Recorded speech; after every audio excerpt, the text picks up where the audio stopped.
Hello students, today we discuss the following 5 points comes under chemical equilibrium. Law of chemical equilibrium derived from law of mass action and how to derive equilibrium in terms of concentration and in terms of partial pressure and relationship between Kp and Kc, characteristic of equilibrium constant and units of equilibrium constant.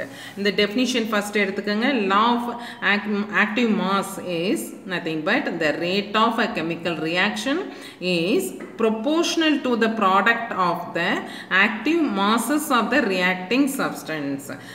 Active mass means molar concentration. Okay, இப்போ ஒரு reaction இருக்குது, reactant gives product. Okay, அப்போ some amount of reaction எடுத்துக்கங்க, இப்போ வந்து x amount of R react with to give product. இப்போ rate of the reaction is according to law of active mass. Okay, directly proportional to active mass of reactant to the power of stoichiometric coefficient. Okay, இதுதான்.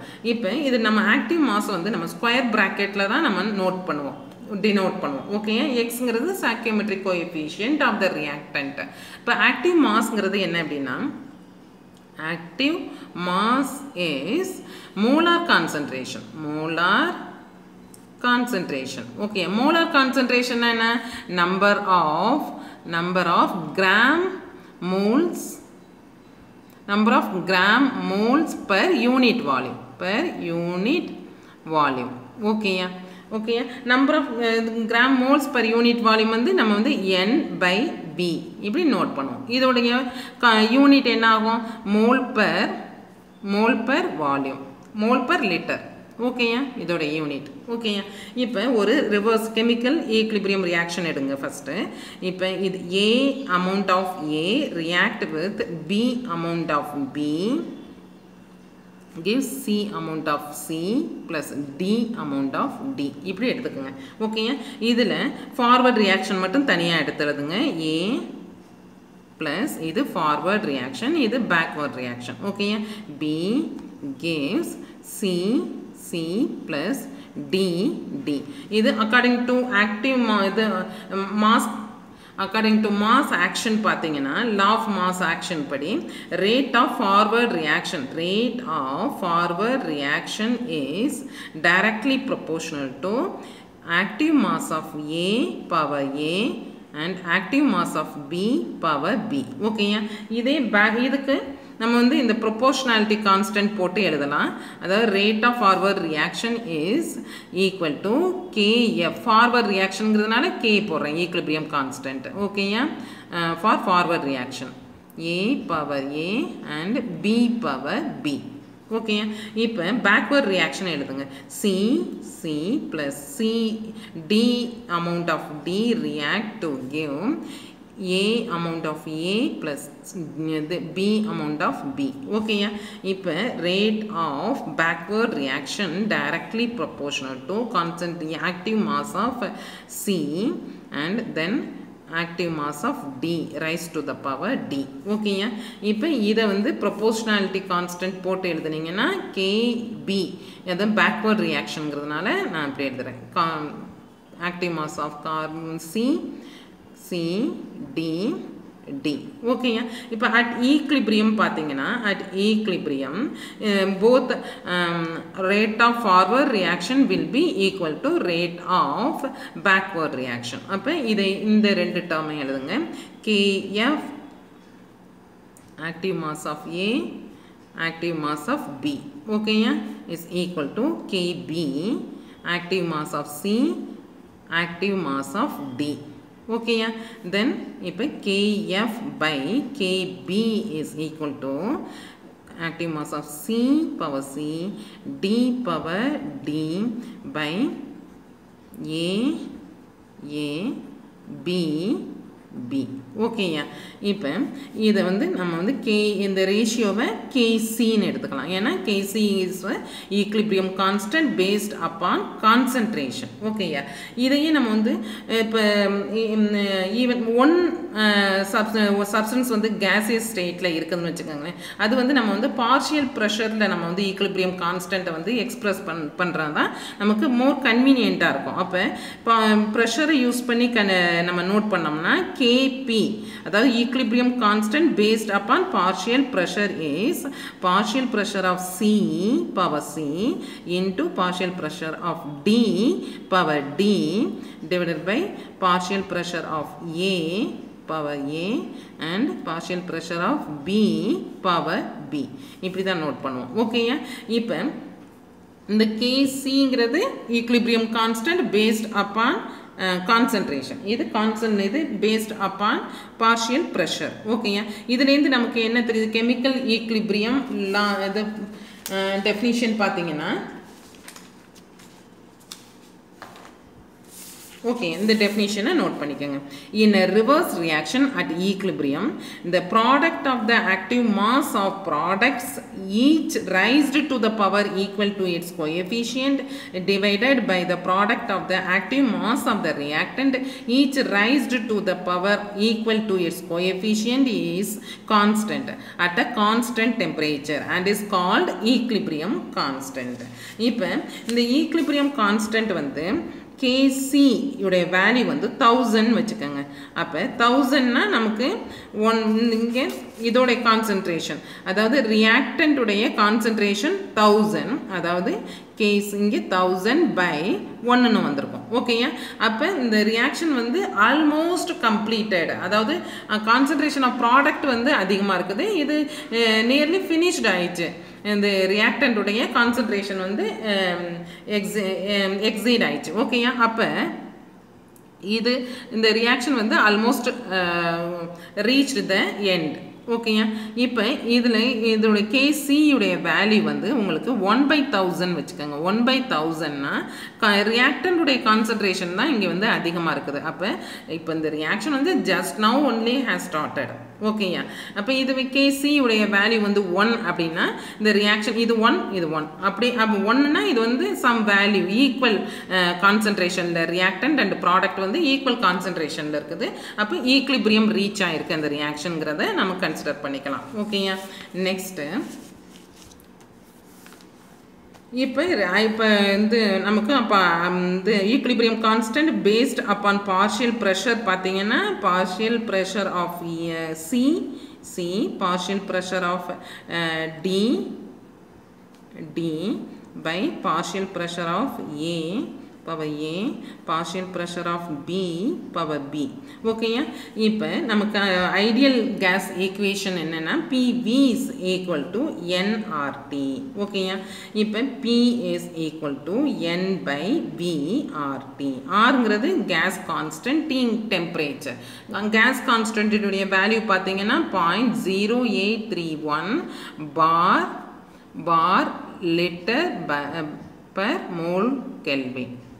ஓகேயா, இதோட value. Temperature வந்து இன் கெல்வினில் எடுத்துக்கணும். ஓகேயா, இப்போ N/Vங்கிறது என்னது, N/Vங்கிறது மோலார் கான்சன்ட்ரேஷன், அதாவது molar concentration is nothing but active mass. ஓகேயா, அப்போ ஆக்டிவ் அது partial pressure of any substance, அப்போ எக்ஸ்ன்னு வச்சுக்கோங்க. இதோட பார்ஷியல் ப்ரெஷர் எடுக்கணும்னா இதுக்கு active mass of x into RT. ஓகேயா, அப்போ இது நம்ம வந்து இங்கே சப்ஸ்டிடியூட் பண்ணுவோம். இப்போ பார்ஷியல் ப்ரெஷர் ஆஃப் சிக்கு என்ன எழுதுவீங்க, பார்ஷியல் ப்ரெஷர் ஆஃப் சிக்கு இங்கே active mass of C into RT. அதே மாதிரி டிக்கு active mass of D RT. A partial pressure of A வந்து active mass of A RT. active mass of B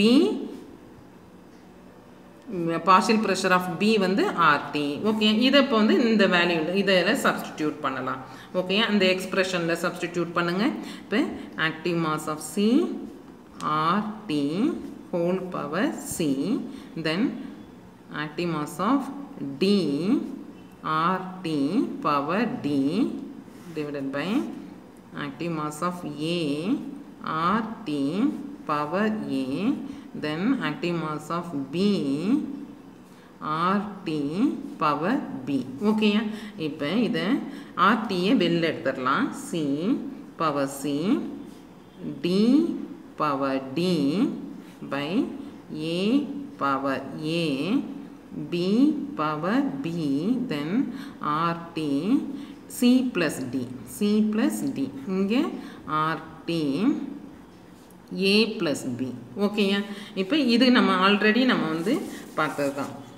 இது என்ன பண்ணியிருக்கோம், இந்த டேர்ம் வந்து equilibrium constant at based on concentration. அப்போ இங்கே இது வந்து என்னது, Kp இஸ் ஈக்குவல், கேபியில் தான் சப்ஸ்டிடியூட் பண்ணியிருக்கோம். அப்போ Kp is equal to Kc RT, இங்கே reactant product minus reactant, number of product minus number of reactant. இப்போ இது கேசியஸ் சப்ஸ்டன்ஸ்ங்கிறதுனால இது வந்து number of gaseous moles of product minus reactant வரும். அப்போ அது வந்து டெல்டா என்ஜின்னு போடுவோம். ஓகேயா, இதுதான் வந்து relation between KP and KC. ஓகேயா, இப்போ delta Ng, அதாவது number of moles of gaseous product and minus number of moles of gaseous reactant வந்து ஜீரோவாக இருக்குன்னு வச்சுக்கோங்க. சேம் நம்பர் ஆஃப் மோல்ஸ் இருந்துச்சுன்னா டெல்டா Ng வந்து உங்களுக்கு ஜீரோவாகும். இப்போ டெல்டா Ng வந்து ஜீரோவாக இருந்துச்சுன்னா Kp is equal to Kc வரும்.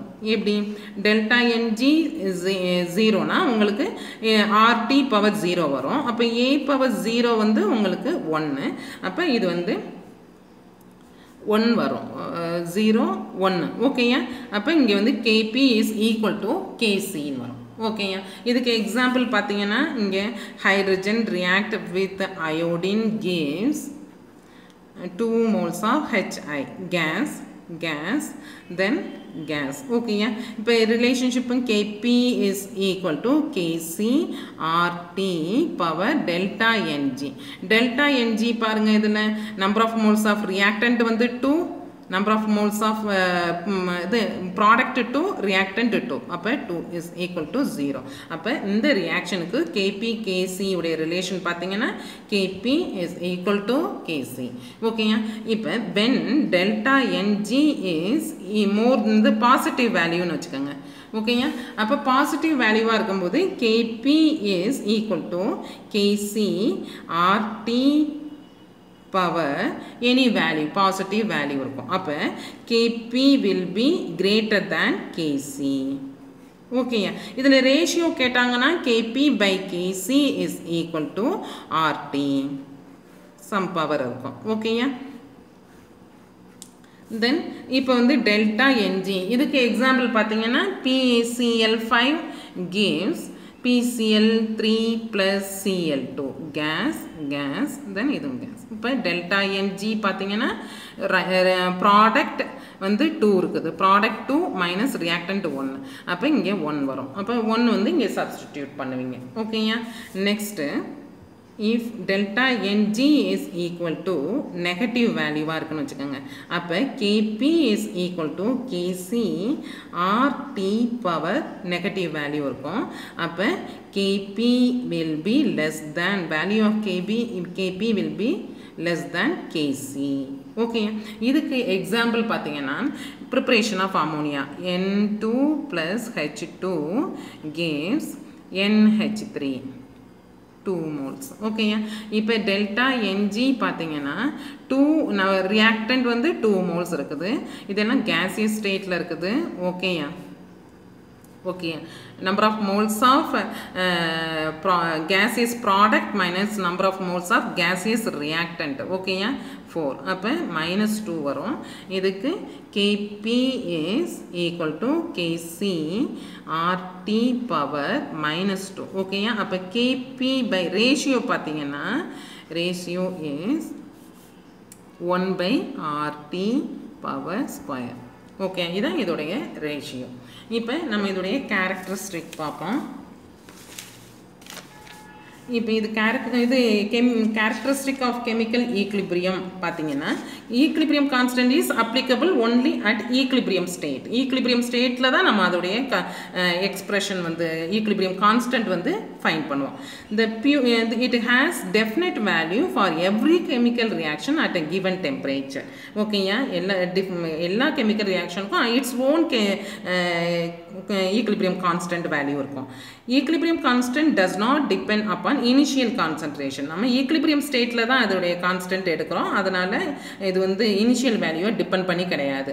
independent of catalyst. catalyst வந்து rate of the reaction வந்து அந்த speed up பண்ணிவிடும். இது வந்து நமக்கு வந்து அந்த expressionல அதோடைய concentration வந்து involve ஆகாது. ஓகேயா, pure solid and liquid are not considered for calculation of Kc because they have constant concentration if one of the reactant and product is gas. இப்போ எப்படின்னா, இப்போ பியூர் சாலிட் ஒரு ரியாக்ஷன் கண்டெய்னர் இருக்குன்னு வச்சுக்கோங்க. இதில் இப்போ ஒரு சாலிட் இருக்குது, கேஸ் இருக்குது. ஓகேயா, கேஸ் வந்து இப்படி இருக்குது. இப்போ சாலிட் ஆஃப்டர் சம் டைம் பார்த்தீங்கன்னா, இப்போ சம் அமௌண்ட் ஆஃப் மாஸ் வந்து இதில் வந்து ரியாக்ஷனில் இன்வால்வ் ஆகியிருந்தாலும் இதோட கான்சன்ட்ரேஷன் வந்து நமக்கு வந்து சேஞ்ச் இருக்காது. த்ரூ அவுட் த ரியாக்ஷன் வந்து சேமாக தான் இருக்கும். ஏன் அப்படின்னா, கான்சன்ட்ரேஷன் வந்து நமக்கு மாஸ் லாஸ் ஆனாலும் அதோட வால்யூமும் லாஸ் ஆகும். இப்போ வந்து மாஸ் வந்து டிக்ரீஸ் ஆகும் பொழுது அதோடைய வால்யூம் ஆல்சோ டிக்ரீஸ் ஆகும். அப்போ கான்சன்ட்ரேஷன் பண்ணும் பொழுது mass per volume. Okay, number of moles per volume பார்ப்போம் கான்சன்ட்ரேஷன் பார்க்கும் பொழுது. அப்போ அதுவும் கான்ஸ்டண்ட்டாக இருக்கும். இப்போ மாஸ் பெர் வால்யூம் போட்டிங்கன்னா டென்சிட்டி வந்து த்ரூ அவுட் த ரியாக்ஷன் எப்பொழுதுமே நமக்கு வந்து பியூர் சாலிட் அண்ட் லிக்விடோடைய டென்சிட்டி எப்பொழுதுமே வந்து கான்ஸ்டன்ட். ஓகேயா, எப்படின்னா டென்சிட்டிங்கிறது நமக்கு வந்து மாஸ் பெர் வால்யூம் தான் டென்சிட்டி. மாஸும் சேஞ்ச் ஆகும் பொழுது வால்யூமும் சேஞ்ச் ஆகும், லிக்விட்லேயும் நம்ம சாலிட்லேயும் பார்க்கும் பொழுது. அப்போ அது வந்து நமக்கு வந்து எப்பொழுதுமே வந்து density of solid and liquid வந்து கான்ஸ்டண்ட்டாக இருக்கும். அதே மாதிரி டென்சிட்டியும் மோலார் கான்சன்ட்ரேஷனும் டைரக்ட்லி ப்ரொபோர்ஷனலாக இருக்கும். அப்போ டென்சிட்டி கான்ஸ்டண்ட்டாக இருக்கும் பொழுது மோலார் கான்சன்ட்ரேஷனும் கான்ஸ்டண்ட்டாக இருக்கும் ஃபார் சாலிட் அண்ட் லிக்விட். எப்படிங்க ஆக்டிவ் மாஸ்னா என்ன, நம்ம active mass is equal to number of மோல்ஸா, அதாவது மோலார் மாஸ்ன்னு சொல்லுவோம். மோலார் மாஸ்ங்கிறது number of gram moles per volume. Okay, number of gram moles per volume அப்படின்னா நம்பர் ஆஃப் கிராம் மோல்ஸ் என்னது, எப்படி ஃபைண்ட் அவுட் பண்ணுவீங்க?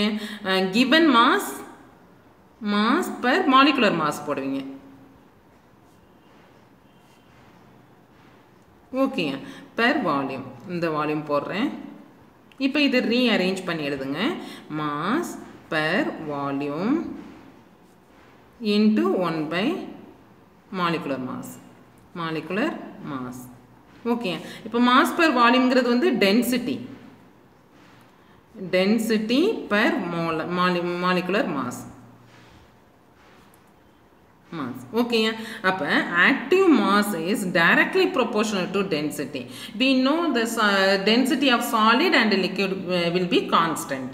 இப்ப அதனால தான் நம்ம இது வந்து யூனிட்டா எடுத்துக்கிறோம். இப்ப கான்ஸ்டன்ட்டா இருந்தாலும் any number எடுத்துக்காம ஏன் 1 வேல்யூ அதுக்கு கொடுக்கிறோம் அப்படின்னா எப்பொழுதுமே வந்து இத வந்து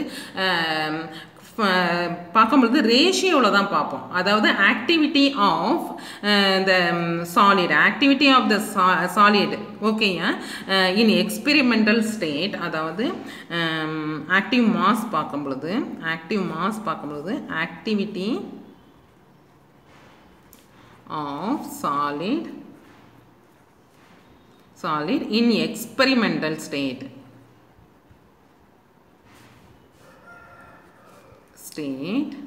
ratio தான் பார்ப்போம். and activity of solid in standard state by using standard condition. ஓகேயா, அப்போ இதோட experimental value வந்து பார்த்தீங்கன்னா approximately equal to the activity of the solid in standard stateல.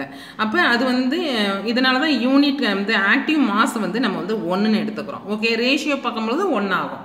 approximately equal to the activity of the solid in standard stateங்கிறதுனால அதோடைய value வந்து நமக்கு reach 1. அதனால தான் நம்ம சாலிட் அண்ட் லிக்விடுக்கு வந்து ஆக்டிவ் மாஸ் வந்து 1ன்னு எடுத்துக்கிறோம். ஓகேயா?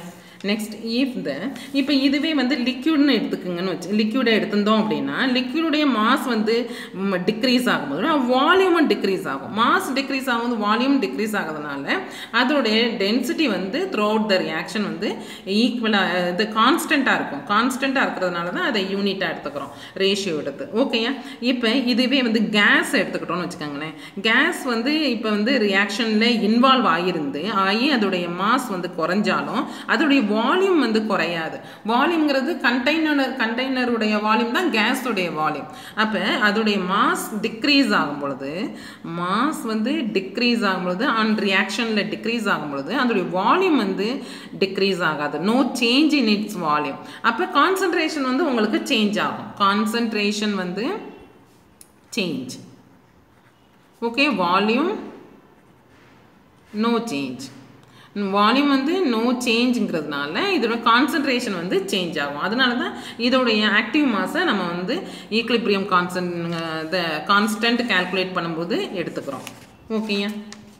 Next, if the reaction is reversed, the value of Kc is reciprocated. இப்போ இந்த ரியாக்ஷனுடைய ரிவர்ஸ் ரியாக்ஷன் இருக்குது. இந்த ரியாக்ஷனுக்கு Kc வந்து Kcன்னு வச்சுக்கிட்டிங்கன்னா இதுக்கு வந்து 1/Kc. ஓகேயா? நெக்ஸ்ட் இது if the reaction is multiplied by factor n, then equilibrium constant becomes அதோடைய பவர் அந்த equilibrium constant இந்த எண்ணால பவர் பண்ணணும். ஓகேயா? if any chemical reaction is completed in more than one step, then equilibrium constant for overall reaction is equal to the product of equilibrium constant of all step. ஓகேயா? இப்போ இதெல்லாம் நான் explain பண்ணுறேன். இப்போ சாலிடுக்கும் லிக்விடுக்கும் நமக்கு இந்த ஆக்டிவ் மாஸ் வந்து ஒன்று நம்ம ஃபிக்ஸ் பண்ணிக்கிறோம். அதுக்கு எக்ஸாம்பிள் பார்த்தீங்கன்னா thermal dissociation of calcium carbonate எடுத்துக்கோங்க. CaCO3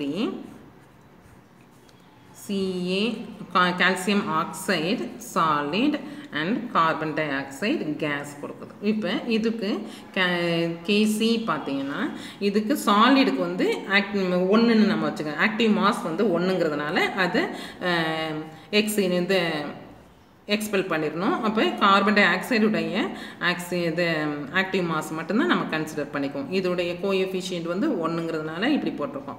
ஓகே, அதே மாதிரி பேஸ்ட் அப்பான் பார்ஷியல் ப்ரெஷர் பார்த்தீங்கன்னா இந்த partial pressure of carbon dioxide இதுதான் வரும். ஓகேங்க, இப்போ லிக்விட் எடுத்துக்கிட்டிங்கன்னா லிக்விடுக்கு பார்க்கும்போது அசிட்டிக் ஆசிட் எடுத்துக்கோங்க. CH3 அக்வஸ் மீடியத்தில் plus water liquid acetate ion aqueous and hydronium ion aqueous. Okay, இதுக்கு இப்போ Kc பார்த்தீங்கன்னா concentrate active mass of acetate, then active mass of hydronium ion divided by active mass of acetic acid. Okay, இதை leave out பண்ணிடணும். ஏன்னா இது வந்து இது concentration வந்து கான்ஸ்டண்ட்டாக இருக்கும் த்ரூ அவுட் த ரியாக்ஷன். ஓகேயா?